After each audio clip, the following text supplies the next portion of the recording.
Bonsoir à vous tous. En nous réunissant ce soir, nous avons une pensée spéciale pour tous ceux et celles qui se sont engagés pour servir le pays pendant la guerre, ont fait le sacrifice de leur vie pour que nous puissions vivre. Leur sacrifice fut un acte d'amour qui pourrait aujourd'hui nous guider dans nos choix et nos actions pour ne pas vivre seulement pour nous-mêmes, mais une manière de vivre et aussi de donner un sens dans la vie des autres. Nous gardons un moment de silence en souvenir de tous ceux et celles qui, dans des multiples des circonstances, ont fait le sacrifice de leur vie pour que les autres puissent vivre.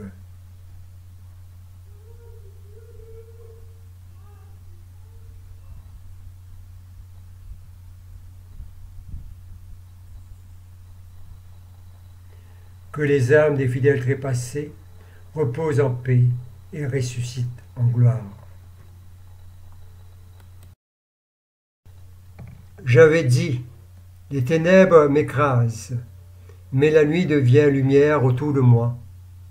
Même la ténèbre, pour toi, n'est pas ténèbre, et la nuit, comme le jour, est lumière.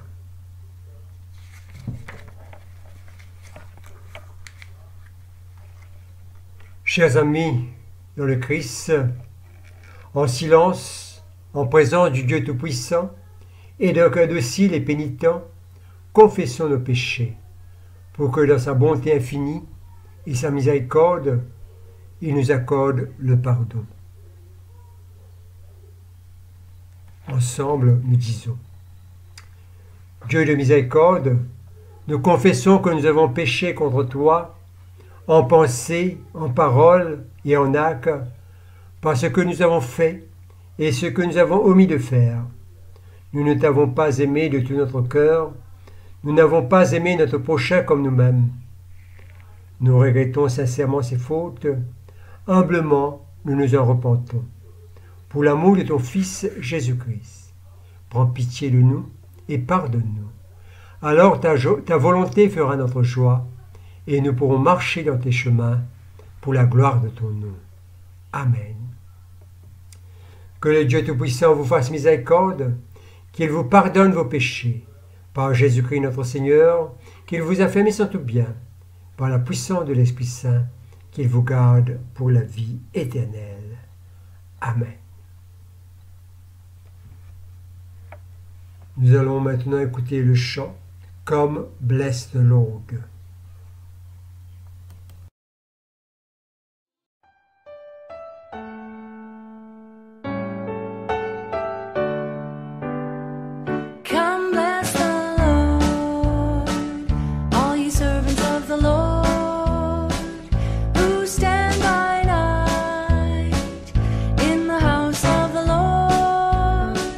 Lift up your hands in the holy place.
invitatoire et psaume. Dieu vient à mon aide, Seigneur à mon secours. Gloire au Père et au Fils et au Saint-Esprit, au Dieu qui est, qui était, qui vient, pour les siècles et des siècles. Amen. Alléluia. Ensemble, nous allons dire l'hymne Joie et lumière. Joie et lumière de la gloire éternelle du Père, le Très-Haut, le Très-Saint, ô Jésus-Christ. Parvenu à la fin de ce jour, contemplant cette clarté dans le soir, nous chantons le Père et le Fils et le Saint-Esprit de Dieu. Oui, tu es digne d'être chanté, dans tous les temps, par des voix sanctifiées. Fils de Dieu qui donne vie, tout l'univers te rend gloire.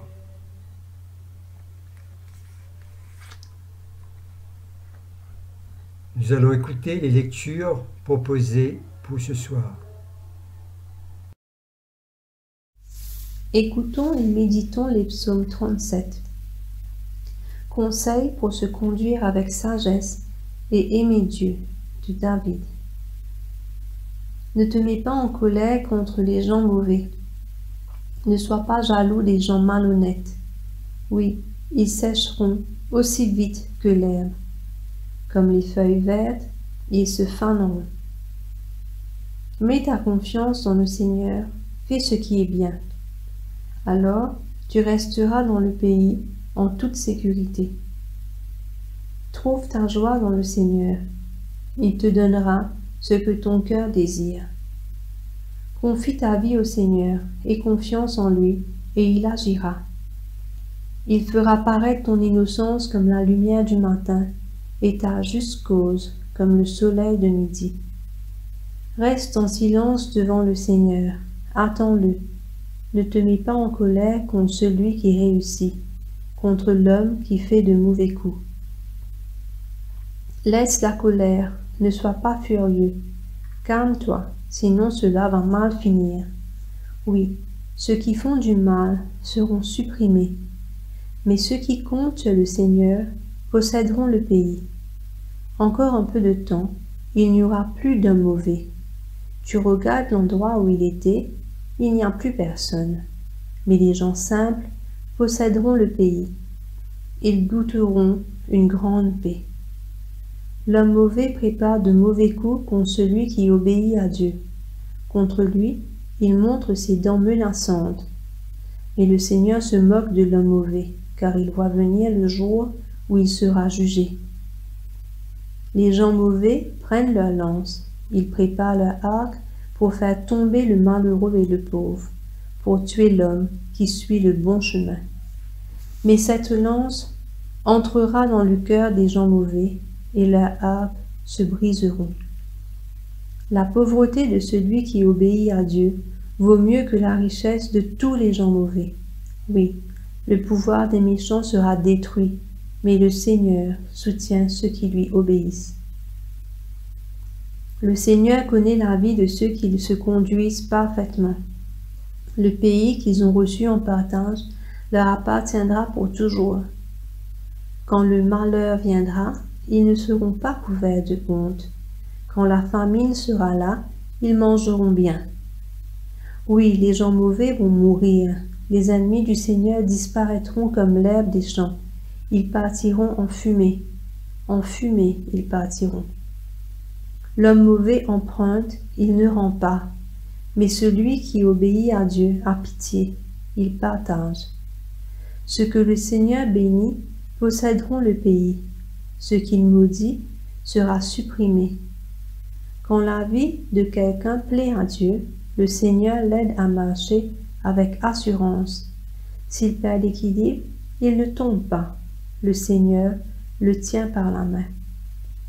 J'ai été jeune et maintenant je suis vieux, mais je n'ai jamais vu quelqu'un qui obéit à Dieu rester sans secours.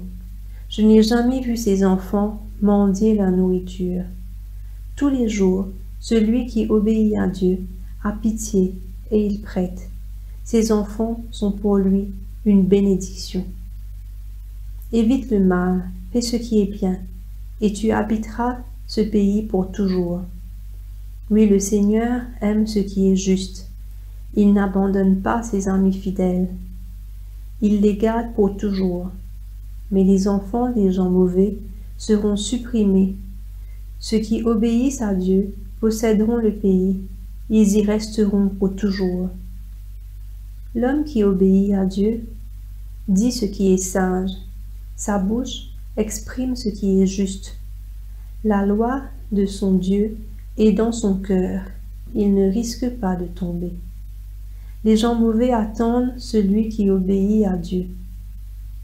Ils cherchent à le faire mourir. Mais le Seigneur ne l'abandonne pas entre leurs mains. S'il doit être jugé, il ne le laisse pas condamner. Mets ton espoir dans le Seigneur, suis son chemin, il te rendra grand pour que tu possèdes le pays, et tu verras les méchants supprimés. J'ai vu l'homme mauvais devenir très puissant. Il se développait comme le cèdre du Liban. Mais il est parti, il n'existe plus. Je l'ai cherché, il a disparu. Regarde l'homme honnête, vois l'homme au cœur pur. Celui qui aime la paix vivra longtemps.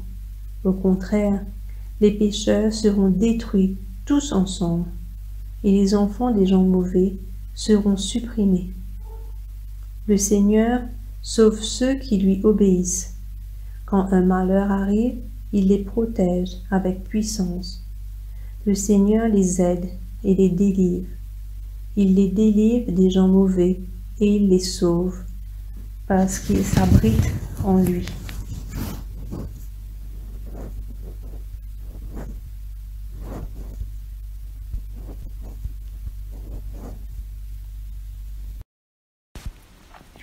Isaïe chapitre 6. L'année de la mort du roi Osias, je vis le Seigneur assis sur un trône très élevé, et les pans de sa robe remplissaient le temple. Des séraphins se tenaient au-dessus de lui. Ils avaient chacun 6 ailes, dont 2 ils se couvraient la face, 2 dont ils se couvraient les pieds, et 2 dont ils se servaient pour voler. Ils criaient l'un à l'autre et disaient « Saint, Saint, Saint est l'Éternel des armées, toute la terre est pleine de sa gloire. » Les portes furent ébranlées dans leur fondement par la voix qui retentissait, et la maison se remplit de fumée. Alors je dis « Malheur à moi, je suis perdu, car je suis un homme dont les lèvres sont impures. J'habite au milieu d'un peuple dont les lèvres sont impures, et mes yeux ont vu le roi, l'Éternel des armées. » Mais l'un des séraphins vola vers moi, tenant à la main une pierre ardente qu'il avait prise sur l'autel avec des pincettes. Il en toucha ma bouche et dit « Ceci a touché tes lèvres, ton iniquité est enlevée et ton péché est expié. » J'entendis la voix du Seigneur disant « Qui enverrai-je et qui marchera pour nous ?» Je répondis « Me voici, envoie-moi. » Et dit alors « Va et dis à ce peuple, vous entendrez et vous ne comprendrez point, vous verrez et vous ne saisirez point. Rends insensible le cœur de ce peuple, endurcis ses oreilles et bouche-lui les yeux, pour qu'il ne voie point de ses yeux, n'entende point de ses oreilles, ne comprenne point de son cœur, ne se convertisse point et ne soit point guéri. » Je dis « Jusqu'à quand, Seigneur ?» Et il répondit « Jusqu'à ce que les villes soient dévastées et privées d'habitants, jusqu'à ce qu'il n'y ait personne dans les maisons et que le pays soit ravagé par la solitude, jusqu'à ce que l'Éternel ait éloigné les hommes et que le pays devienne un immense désert. Et s'il y reste encore 1/10 des habitants, ils seront à leur tour anéantis. Mais, comme les térébinthes et le chêne conservent le tronc quand ils sont abattus, une sainte postérité renaîtra de ce peuple.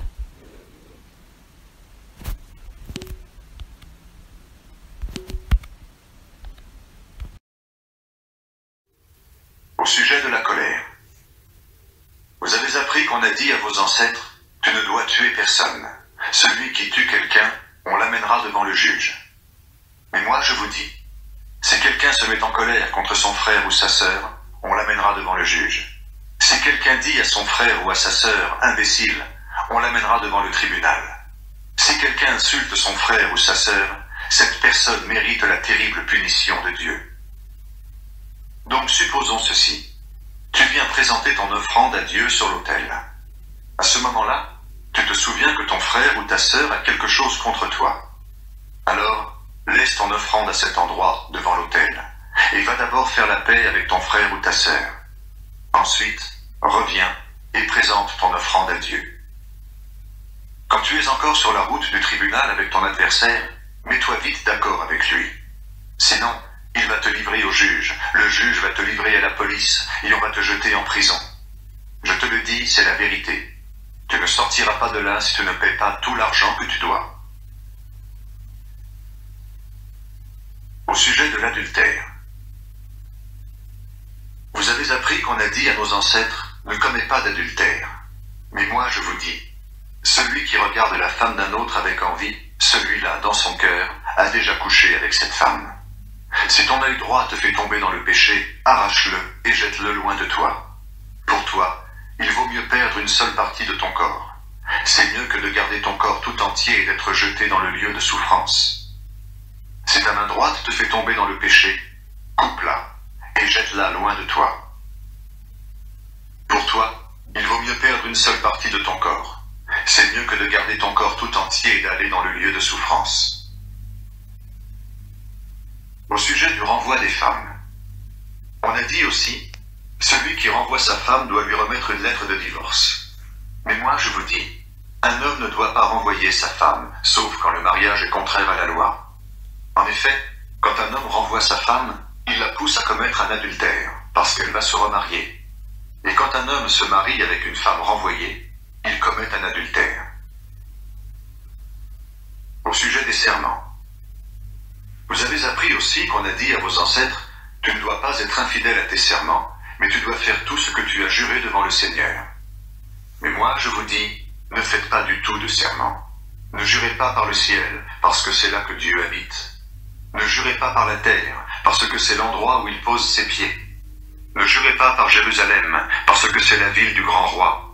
Et ne jure pas par ta tête, parce que tu ne peux pas rendre un seul cheveu de ta tête blanc ou noir. Dites simplement oui ou non.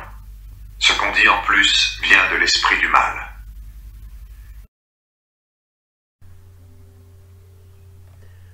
Dans l'enseignement de Jésus du sermon sur la montagne, Jésus nous dévoile les principes du royaume de Dieu. Jésus donne une nouvelle orientation à la loi déjà existante. Jésus nous invite à dépasser la conception de la justice légaliste pour entrer dans le royaume des cieux. Dépasser le concept légaliste pour entrer dans l'art de vivre du Christ, dans la mise en application qui ne consiste pas à une morale réduite au code binaire du permis et du défendu.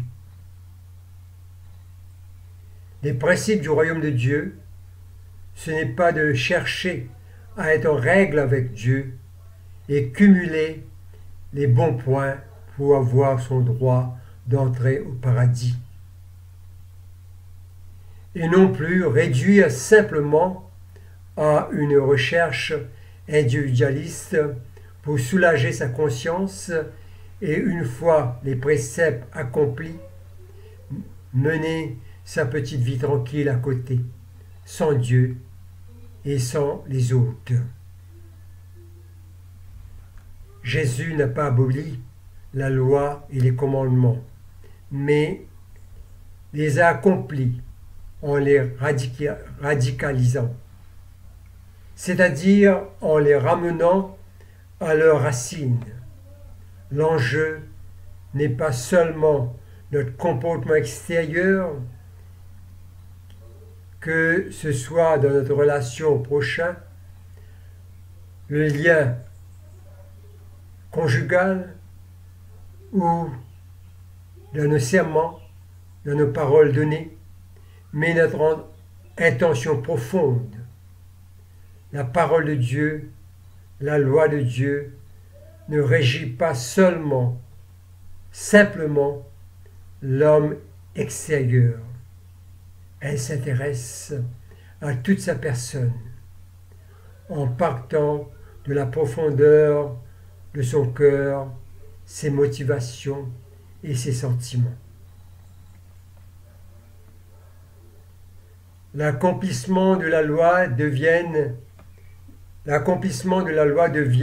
un sentiment et une manière de vivre, car Jésus nous ramène à sa racine, qui est l'amour.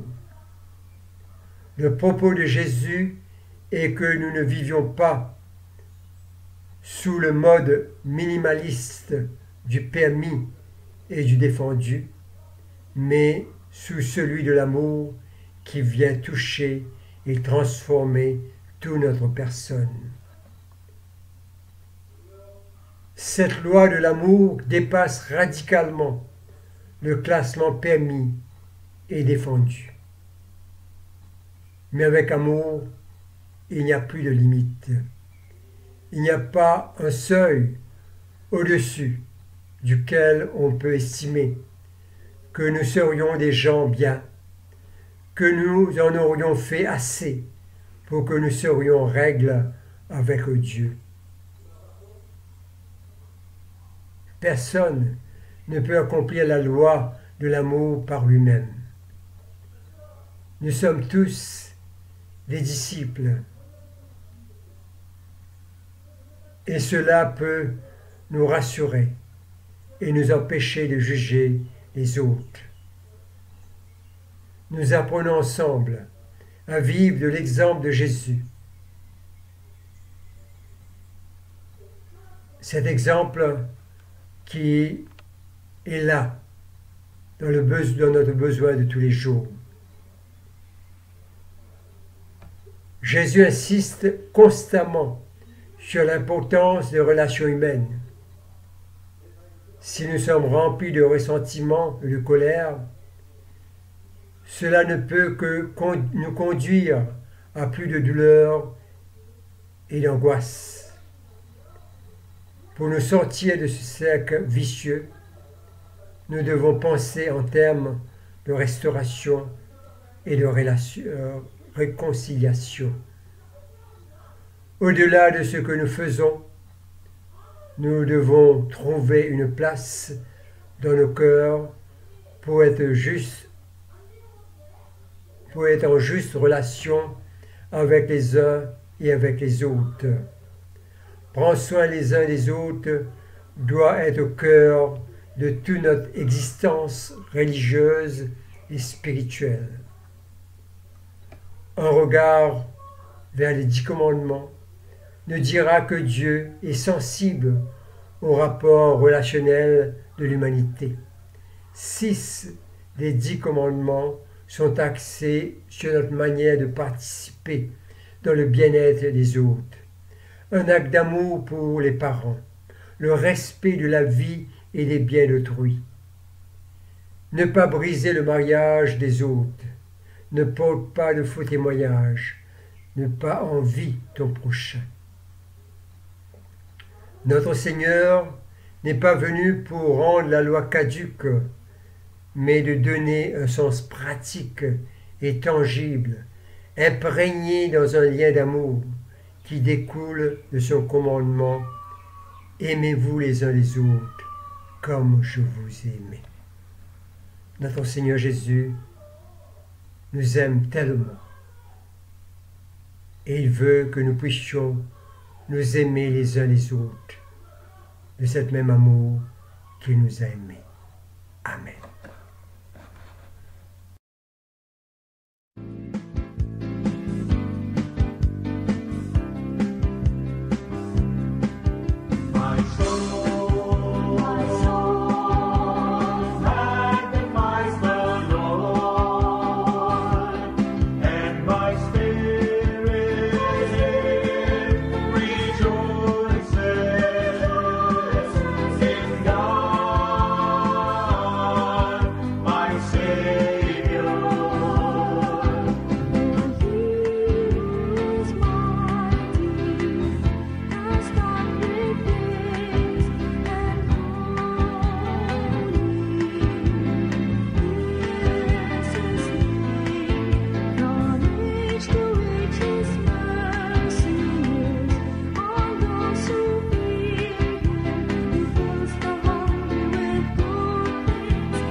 Ensemble, nous allons dire le symbole des apôtres.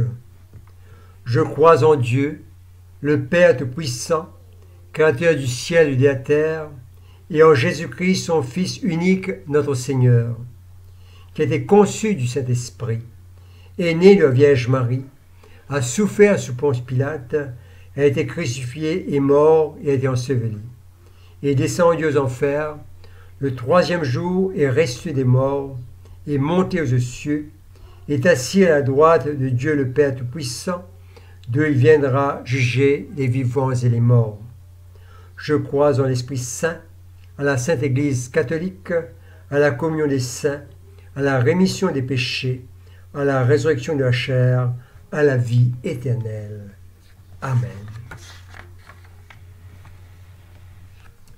Le Seigneur soit avec vous et avec votre esprit. Prions le Seigneur. Comme notre Seigneur Jésus nous a enseigné, nous te prions. Notre Père, qui es aux cieux, que ton nom soit sanctifié, que ton règne vienne, que ta volonté soit faite sur la terre comme au ciel. Donne-nous aujourd'hui notre pain de ce jour. Pardonne-nous nos offenses, comme nous pardonnons aussi à ceux qui nous ont offensés. Et ne nous soumets pas à la tentation, mais délivre-nous du mal. Car c'est à toi qu'appartiennent le règne, la puissance et la gloire pour les siècles des siècles. Amen. Prions le Seigneur. Seigneur notre Dieu, nous voulons te prier pour ta présence parmi nous, pour ton amour qui enflamme le cœur des hommes, le cœur de l'humanité, pour que nous puissions vivre et appliquer ta parole dans notre vie de tous les jours. Seigneur, nous voulons te confier, Seigneur, tous ceux qui dans le temps et encore aujourd'hui s'engagent pour pouvoir faire le bien pour les autres. Nous te prions, Seigneur, en ce temps difficile de pandémie, où il y a tant de difficultés.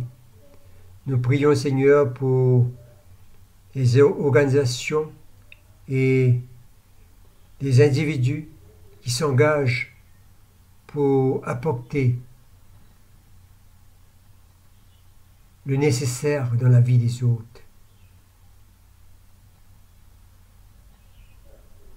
Nous voulons te dire merci pour chacun d'entre eux. Nous te prions pour le monde entier, avec ses joies et ses peines. Nous plaçons particulièrement, Seigneur, les angoisses de notre temps.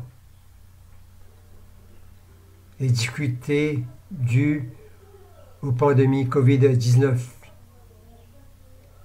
Ceux qui souffrent, ceux qui sont affligés par les décès de notre chair de cette pandémie. Nous plaçons devant toi les situations difficiles, économiques et sociales, qui durent et durera encore pour beaucoup de temps. Nous nous plaçons devant toi, Seigneur, avec confiance. Guide nos cœurs, nos esprits, pour que nous puissions nous ressaisir et apprendre à vivre avec ce temps, avec des dimensions différentes.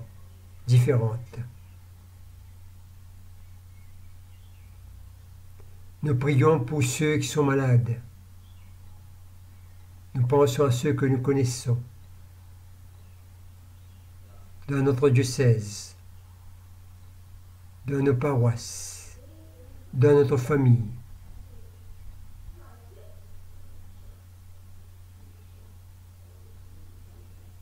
Nous pensons pour ceux qui sont loin de nous, qui souffrent.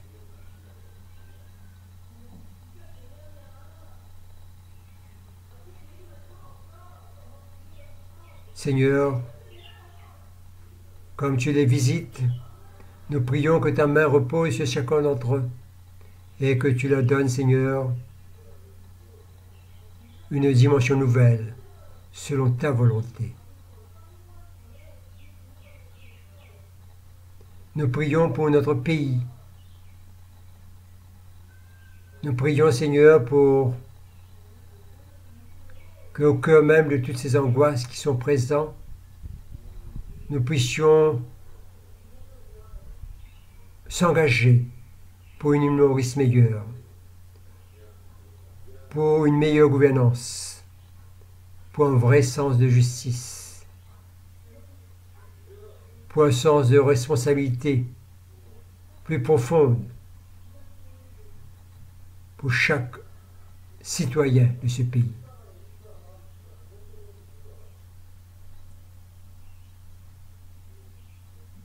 Dans un moment de silence, confions à Dieu nos prières personnelles.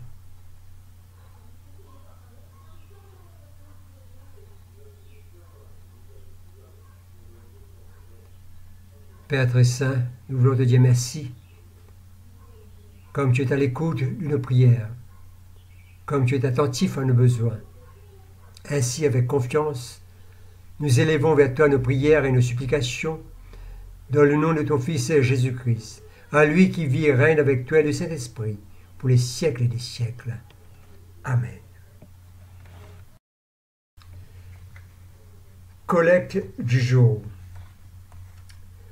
Ô Dieu, ton Fils bien-aimé est venu dans le monde pour détruire les œuvres de Satan et faire de nous tes enfants, héritiers de la vie éternelle.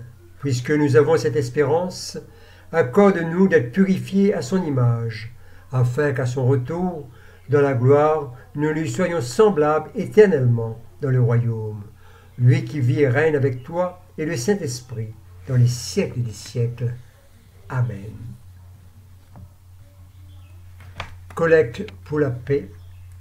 Ô Dieu, qui nous fait désirer ce qui est saint, choisir ce qui est juste et accomplir ce qui est bon, donne à tes serviteurs cette paix que le monde ne peut donner, afin que nos cœurs s'attachent à tes commandements et que, délivrés de la crainte de tout ennemi, nous puissions vivre dans le calme et la tranquillité. Par Jésus le Christ, notre Seigneur. Amen. Collecte pour demander la présence du Christ. Reste avec nous, Seigneur, car il se fait tard, et déjà le jour baisse. Sois notre compagnon sur la route, enflamme notre cœur, ravive notre espérance, pour que nous te découvrions dans les Écritures et le pain partagé. Nous te le demandons dans ta tendresse. Amen.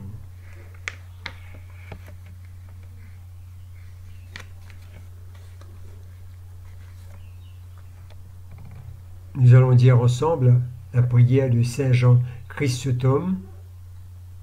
Dieu Tout-Puissant, toi qui nous as accordé la grâce de t'adresser d'un cœur unanime notre prière commune, tu as promis par ton Fils que lorsque 2 ou 3 se réuniraient en son nom, tu serais au milieu d'eux.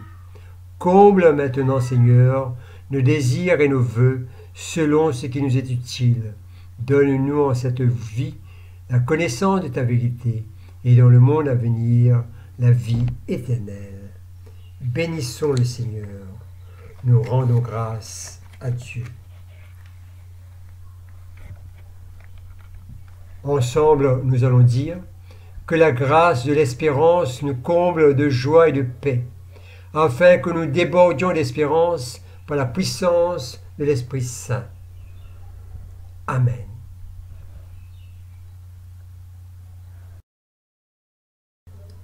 Chers amis, nous sommes arrivés à la fin de ce temps de prière. Merci de votre attention. Bonne nuit et je vous souhaite à vous tous une nuit paisible. Que le Seigneur nous bénisse et nous protège. Amen. Nous allons conclure avec le chant final. Merci.